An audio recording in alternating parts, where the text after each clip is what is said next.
Hello everyone, I'm Baptiste Sauvage. I'm the control engineer here at Vogt Ice, and today I'm very excited to introduce you to the brand new, the latest, the greatest controls from Vogt Ice.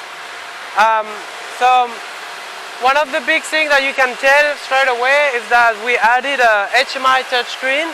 It's actually a 10.1-inch diagonal touchscreen, and it's working with the PLC. On top of that, we added a bunch of sensors. We added 2 pressure transducers as well as 3 thermocouples. And so everything can be controlled from this screen. The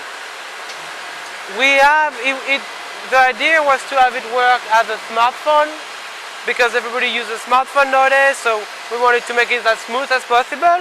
So we got this app screen where you got all the menu, access to everything. I will talk about the history. The history is, I believe, something very valuable for the customer, for the user, because we're logging everything that happened when the machine is making ice. So we're logging when the freeze is starting, how long is the freeze, what is the pressure at the end of the freeze, what is the maximum pressure during the harvest, and so you log everything. You can log up to 50 cycles on your screen, and using that, just this simple but very powerful information, you can see if there is a trend, if the cycle is getting longer or shorter. You can identify a trend and potentially identify a problem straight away. Then we got this study screen. That's what I was mentioning above. We got those pressure transducer. You can see live. We got the section pressure and the discharge pressure. And we also have all the temperature. We got the ambient temperature, we got the makeup water temperature, as well as the section temperature, and we use the section temperature to get the superheat at the compressor.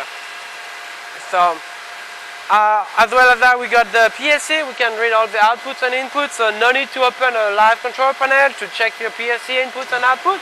Everything is right here, easily accessible. To keep going with those sensors, we can look at this trend screen. So here we got the discharge pressure and the section pressure. So you can identify that since this machine is an air-cooled machine, during the freeze you want to cycle the air-cooled fans to get the pressure between 135 and 145. And so that's what you can see on this screen. And then you can identify during the harvest, the pressure go down and the section pressure go up. We're trying to get some hot gas. So that's a cool need. We got the temperature, the makeup water and the ambient temperature, and we display so you can tell during the day if the water go really hot, then you're gonna make less ice. And so you can see that on this trend during the day. And then finally, we got the superheat. It's just to identify if everything's running fine, if your machine's not flooded, everything's running fine. You can see it here. Go down, go up, go down, we're fine. Anyway, on top of that, I would add that something that we're very excited about is we can get notifications. We can get email notification, and for either the maintenance or if there's a fault, which means that if your machine for any reason is going to fault, you would get an instant email, so you reduce your downtime. So what I could do, for example, if I go into the troubleshooting mode, if I go into the pump down, if I enable the maintenance mode, I should get a notification of my phone that is right here, and my phone should tell me, hey, somebody just turned the maintenance on. So you get instant email, so you know what's happening every time. And you can do that. You just need to have internet on. Could be your phone, your tablet, your desktop, anything that got internet anywhere in the world, you can get those notifications. And then on top of that, you can remotely access, again with your tablet, your phone or your computer, you can remotely access to this machine from anywhere in the world as long as you have internet. So I can do that with my phone right here. I just need to go on my internet browser, go on the website, put my identification. I need the domain, the name and the password. It's very secure. And then from there I can connect.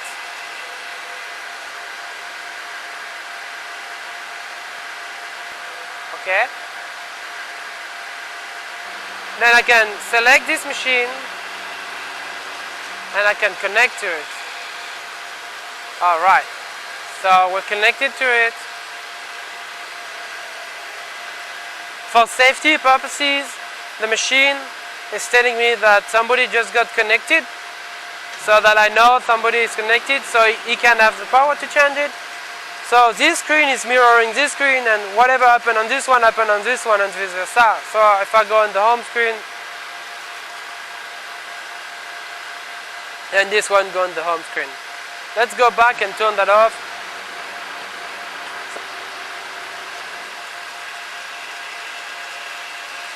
So I can control from my phone.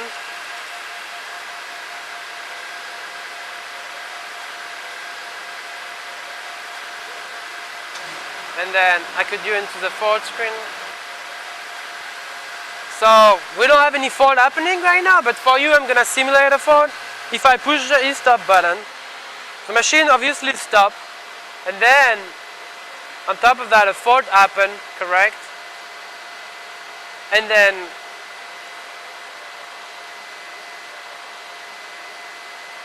on my home screen it's telling me what fault happened, e-stop, and then when it happened during the freeze cycle. And then on top of that I got some information here where we're telling you what to do. So for the e-stop it's a fairly basic fault, so you need to check that your e-stop, and then if the e-stop is pushed then the light should be on, so you get an indicator, you know what it is. But for a more complex fault you get some valuable information here to reduce your downtime again. And then if we go into the log,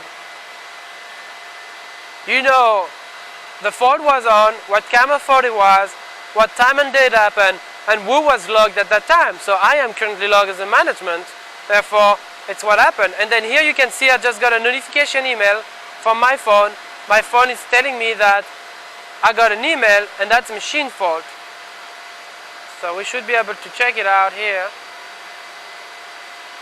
Oh, I just got the fault. It's an e-stop fault. It's during the freeze that I was saying, and who is connected. So we got instant notification to tell you what is happening. And then if I clear the fault, I can reset the fault. And then from there, it's going to reset the fault. There's a delay there. And then if I go back, I know what time the fault got resetted and who resetted the fault. So this way I can keep track of who's doing what to the machine and when it happens. On top of that, we have four different levels of security.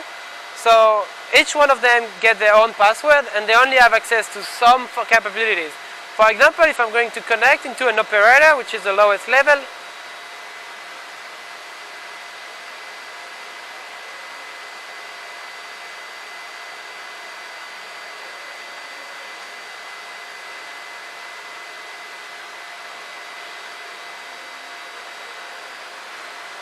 some capabilities are going to be locked out. Let's say that if I want to access the user log, it's going to tell me I need to be logging as a management. So therefore the machine is very secure. Only some people have access to only some capabilities, so we can keep everything secure and clean. Then we got all the information in here. Here it's kind of the identification of the machine.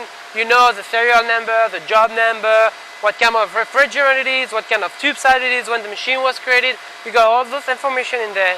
And on top of that, we added a very neat capabilities. We got the PDF of the service manual. So you don't need to print your service manual anymore. You don't need to download it online. It would be already built into the machine, and you get access to the service manual right here to troubleshoot faster. In the system, we've been there earlier. You can turn off the email or the email for the maintenance, the notification, as well as the remote access and all that stuff. One more thing that I would add is here we created a log, and I think this log can be very powerful. We are logging basically every time there is a maintenance needed or when the maintenance is done. So for example, I could create like today I just changed my oil, so I could come here and I could tell the machine oil change.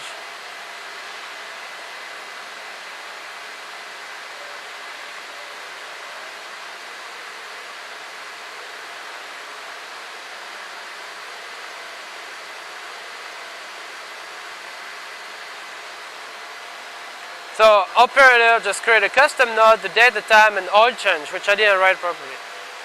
One final thing is we're logging for each component, which is inputs and outputs, each component, how long and how many times they've been turned on and turned off. So for example, we can see that the float switch have been on 47 times since we started this video, and for 34 minutes it was on. And so you can log everything, and same for the outputs. You can see that each individual outputs, how many times the components and how long they've been turned on, and therefore when they reach their hand life cycle, if let's say a valve has 10,000 cycles, you can see from this screen that you're getting close to 10,000 cycles. Therefore you can buy a new one and you can change it before it breaks, which again you reduce your downtime.